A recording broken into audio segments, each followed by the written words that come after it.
अमित जी, स्वागत है आपका। मेरा पहला सवाल अमित जी आपसे यही है कि न्यूजीलैंड तो आपकी बड़ी प्रिय टीम हुआ करती थी। मुझे याद है आखिरी जो सीरीज आपने खेली थी उसमें जो है आपने काफी विकेट चटकाए थे, बिल्कुल बोलती बंद कर दी थी न्यूजीलैंड के बल्लेबाजों की। अब क्या आप सुझाव देंगे अपने स्पिनर्स को कि किस तरह की गेंदबाजी, किस तरह की लाइन लेंथ, उनकी खासकर जो बल्लेबाजी जिसमें केन विलियमसन भी हैं, रचिन रविंद्र भी हैं, टॉम लाथम भी हैं जो सेंचुरी बना चुके हैं, यंग भी हैं, किस तरह की सलाह देंगे आप अपने भारतीय स्पिनर्स को आप? पहले तो शुक्रिया, आपने मुझे अपने चैनल पे बुलाया। और जिस तरह की आपने बात करी, हमारे स्पिनर्स के पास क्वालिटी देखिए, दोनों तरफ अच्छी क्वालिटी है स्पिनर्स की। लेकिन जिस तरह की अगर आप ग्राउंड देखें, इंडिया की तरफ ज्यादा पड़ला भारी है, क्योंकि इंडिया के पास ऑप्शन बहुत है, 4 स्पिनर हमारे पास है। और विकेट को देख के जिस तरह की हमने पिछले मैचेस में देखा गया कि विकेट कैसी है, वहाँ पे स्पिनरों को बहुत ज्यादा हेल्प हो रही है। तो मुझे लगता है उसकी वजह से हाँ बात इंडिया सही। का पड़ला हमेशा भारी रहा है। और क्वालिटी क्वालिटी बहुत इंपॉर्टेंट है। और जिस तरह की मैं ये कहूंगा कि जिस तरह की लाइनो लेंथ की आपने बात करी है, ज्यादा विकेट लेने के लिए ना भागें, अपनी जगह पे बॉल डालें और कोशिश ये करें कि प्रेशर बना के रखें बस दूसरी बैट्समैनों पे।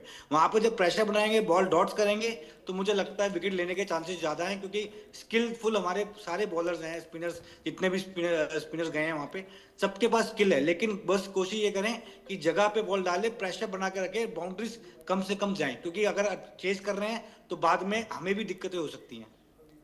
अमित जी, दूसरा सवाल मेरा आपसे यही है कि ये तो आपने भारतीय स्पिनर्स की बात कही है। न्यूजीलैंड के स्पिनर्स के लिए भारतीय बल्लेबाजी कैसी होनी चाहिए, क्या रणनीति अपनानी चाहिए हमारे बल्लेबाजों को? क्योंकि मिचेल सेंटनर ने दोनों को परेशान किया है, रोहित शर्मा को भी और विराट कोहली को भी। और इसके अलावा अगर आप ब्रेसवेल देखें तो ब्रेसवेल ने 2 बार आउट किया है रोहित शर्मा को भी। क्या स्ट्रेटेजी होनी चाहिए बल्लेबाजों की? आई थिंक मुझे लगता है कि बहुत ज्यादा अग्रेसिव ना लेके इनको कोशिश करें कि 3-4 बॉलें सिंगल डबल पे ज्यादा कोशिश करें कि ज्यादा, क्योंकि बॉल अगर स्पिन हो रहा है तो वहां पे आप ज्यादा शॉट्स नहीं मार सकते, ज्यादा अग्रेसिव नहीं हो सकते। तो सिंगल डबल लेके दूसरी बॉलर पे आप प्रेशर बनाएं, जिससे कि वो आपको आउट करने की कोशिश करे, तब आपको लूज बॉलें मिले, उन लूज बॉलों को आप ना छोड़ें। तो मेरे हिसाब से यही रहेगा कि कोशिश करें कि बहुत बड़ी बाउंड्रीज के ना तरफ ना देख के सिंगल डबल्स पे ज्यादा फोकस रहेंगे, तो आपको लूज बॉलें भी मिलेंगी फिर। तौसीफ जी, आप ऑफ स्पिनर रहे, आपको लगता है कि ऑफ स्पिनर को खिलाना चाहिए आज के मैच में एक परिवर्तन के तौर पर? वाशिंगटन सुंदर को उन्होंने खेला, किसी ने खेला भी नहीं है उनको, और वहां 5-5 लेफ्टी बल्लेबाज हैं न्यूजीलैंड की तरफ से। मेरा ख्याल है कॉम्बिनेशन बना हुआ है, आप किसी को बिठाए सच नहीं सकते। वो टाइम गुजर गया जब के वो ठीक है कि अगेंस्ट द स्पिन जाता जरूर है लेफ्ट हैंड बैट्समैन के, बट आई थिंक मेरा ख्याल है अब वो टाइम निकल गया। लेफ्ट आर्म स्पिनर दुनिया में है, वो 2020 में भी बॉलिंग कर रहे हैं, तो I don't think so. India को तो वो इसी उससे जाना चाहिए, इफ अगर कोई मतलब फिटनेस का प्रॉब्लम ना हुआ। बट इस वक्त तो चक्कर देने वाले एक ही बॉलर नजर आ रहे हैं, उनसे घबराई भी होगी न्यूजीलैंड। वो है चक्रवर्ती, वो चक्कर घुमा रहे हैं, पता ही नहीं चल रहा किसी को कि किधर से किधर जा रही है बॉल। तो आई थिंक ये एडवांटेज तो बहुत बड़ा है। स्पिनर तो और भी है उनके पास, इंडिया के पास, और ऑलराउंडर भी साथ साथ हैं बिल्कुल। लेकिन वो जो चक्रवर्ती है ना, वो डेफिनेटली इसमें जो है बड़ा बड़ी किरदार अदा कर सकते हैं। और ये एक अच्छी इंक्लूजन है, क्योंकि मुझे याद है कि जब डेट आई थी जो उसमें एक इंक्लूड किया था, मेरे ख्याल चक्रवर्ती को बुला लो ही उनको जो तुरंत। इंक्लूड किया था इंडिया ने। ये वेरी गुड डिसीजन। और आई थिंक मेरे ख्याल जिस जगह पे आप मैच खेल रहे हैं, मुझे सबसे खुशी की बात यह है कि हर हर प्लेयर अपना काम दिखा रहा है और नजर आ रहा है। कोहली से ज्यादा प्रेशर तो किसी पे भी नहीं होगा। और फिर उन्होंने इंडिया के खिलाफ जो शतक लगाया, वो तो बहुत ही हजारों इनिंगों से अच्छा है। पाकिस्तान के खिलाफ जो रन्स बनाए, इतना प्रेशर होता है। मैं खुद भी खेला हूँ, इतनी ज्यादा क्रिकेट इंडिया के खिलाफ खेला हूँ, शारजा इधर, बहुत ही प्रेशर होता है। But is a great player. I think मेरा ख्याल है कि मैं इस वक्त उसको सलूट ही करना चाहूंगा, इसलिए कि इतने प्रेशर में तो बड़े बड़े गिर जाते हैं, मैंने देखा है। और बट आई थिंक इट्स बहुत सुकून के साथ खेला है, प्रेशर कोई नहीं लिया, नजर आता है सामने। तो खौफजदा अब तक है, लोग हटाने की बात कर रहे हैं, मैं कह रहा हूँ टीमें अभी भी खौफजदा है कि कोहली अगर चल गया तो। मैं अब अगला सवाल मेरा है अमित मिश्रा जी से। आपने बहुत अच्छी बात क्या कही होना अभी। है?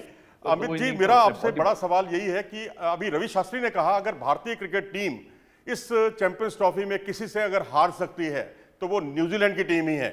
कितनी चुनौतियां आपको लग रही हैं, कहां ऐसे ग्रे एरियाज हैं जहां हमें काम करने की जरूरत है, और जिस तरह से हमने कैच टपकाए पिछले कुछ मैचों में, और मेरे ख्याल से फील्डिंग उनकी हम पर काफी हावी है, क्या कहेंगे आप? नहीं, इसमें कोई डाउट नहीं है कि वो फाइटर हैं और लास्ट तक लड़ते रहते हैं कि गेम अगर हाथ से जा भी रहा है लेकिन तब भी वो लड़ते रहेंगे। ये उनके अंदर खासियत है न्यूजीलैंड के अंदर। और सबसे बड़ी जो उनकी स्ट्रेंथ जो मैं कहूंगा, जिस तरह कि आपने भी मेंशन करा है, उनकी फील्डिंग फील्डिंग के ऊपर उनके बहुत ज्यादा ध्यान रहता है और बहुत अच्छी फील्डिंग करते हैं और लड़ते रहते हैं। सबसे अच्छी चीज जो मुझे उनके अंदर लगती है, रवि शास्त्री ने बिल्कुल ठीक बात कही है, वो इसलिए कही है क्योंकि ये टीम ऐसी है कभी भी हार नहीं मानती है, लड़ती रहेगी। बेशक से मैच हार जाए लेकिन लास्ट तक लड़ती रहेगी। इनके अंदर ये सबसे अच्छी चीज है। और जैसा कि आपने फील्डिंग की इनकी बात करी, उसमें नो डाउट हमसे थोड़े से ऊपर हैं वो फील्डिंग में, लेकिन स्किल वाइज और स्ट्रेंथ वाइज और टीम वाइज हम उनसे ऊपर हैं।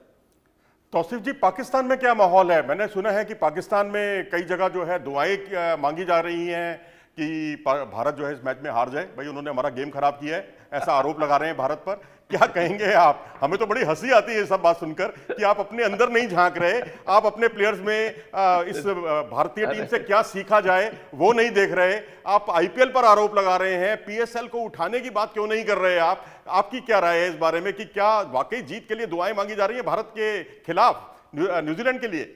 मनोज जी, मैं भी कुछ ऐड करना चाहूंगी। नहीं, उनके एक डिबेट शो में ये भी कहा गया है कि ग्लेन मैक्सवेल ने फिक्सिंग की थी, पूरी साजिश थी, जान के हारे थे वो। देखिए, मैं बीइंग ए क्रिकेटर, मैं आपको सच बोलूं, हमारा ये कि हमसे ज्यादा तो ये जो बैठे हैं टीवी पे कोई भी नहीं खेला है इंडिया के खिलाफ से जो है। हमारा जो प्रॉब्लम है वो सिर्फ क्रिकेट का नहीं है, हमारी अवाम का बहुत बड़ा प्रॉब्लम है। और हमारी अवाम में अवेयरनेस तो है, डेफिनेटली अवेयरनेस है, बट आई थिंक प्लेयर जो हैं, हम प्लेयर जो हैं, वो कभी भी इस चीज को नहीं देखते। और मैं ग्रेट प्लेयरों के साथ खेल रहा हूँ, ये तो कुछ भी प्लेयर नहीं है जिनके साथ मैं खेल रहा हूँ। तो मेरा ख्याल है अगर ऐसी कोई सोच रखता है तो ये इतनी अच्छी सोच नहीं है। और जाहिर है अगर उसकी सोच है भी ना, अब प्लेयर की तो होनी नहीं चाहिए, क्रिकेटर की तो होनी ही नहीं चाहिए। आवाम अगर कोई बात कर रहा है तो वो फिर वो गवर्नमेंट लेवल पे जो चीजें हो रही हैं उसको देख रहा है बस। मैं तो इस चीज से बहुत अगेंस्ट हूँ। और डेफिनेटली आपके यहाँ से भी लोग कोशिश कर रहे हैं, यहाँ पर आए भी हैं, सारा कुछ है, कोशिश कर रहे हैं कि हमारी सीरीज और ज्यादा सीरीज खेलें। यही मेरा भी मानना है कि हम खेलें, खूब खेलें। लेकिन ये चीजें देखिए, पांचों उंगलियां एक सी नहीं होती ना, तो इसको ये समझ के छोड़ दें। मैं क्रिकेट से लव करता हूं, मुझे इस वक्त कोहली चारों तरफ नजर आ रहा है और उनकी पूरी टीम आपकी नजर आ रही है, तो मैं तो उसको फॉलो करता हूं, मैं इसको नहीं। अब अगर कोई कर रहा है तो आई थिंक उसका माइंड जो है वो बिल्कुल डिफरेंट है, उसको अपनी सोच बदलनी पड़ेगी, सबको अपनी सोच बदलनी पड़ेगी इस मामले में। इंडिया बहुत अच्छा खेल के आया है, सारा कुछ है, 2-3 डिबेटें चल रही हैं, ठीक है। मैं खुद भी कहता हूं थोड़ा सा कि हाँ जी जब हुआ है, लेकिन ये आप लोगों ने पहले ही से ही कर लिया था कि इंडिया ने जो है वो वहां पर क्रिकेट खेलनी है, तो खत्म हो गई बात। अभी ये बातें करने की, चाहे इंग्लैंड कर रहा है या ऑस्ट्रेलिया कर रहा है या कोई, भाई आपको भी तो मौका मिला, आप उस वक्त कुछ कहते हैं ना, इस वक्त बात करने का कोई फायदा नहीं है। मैं तो कहता हूं कि फजूल की बात है, इसको बिल्कुल इग्नोर करना चाहिए।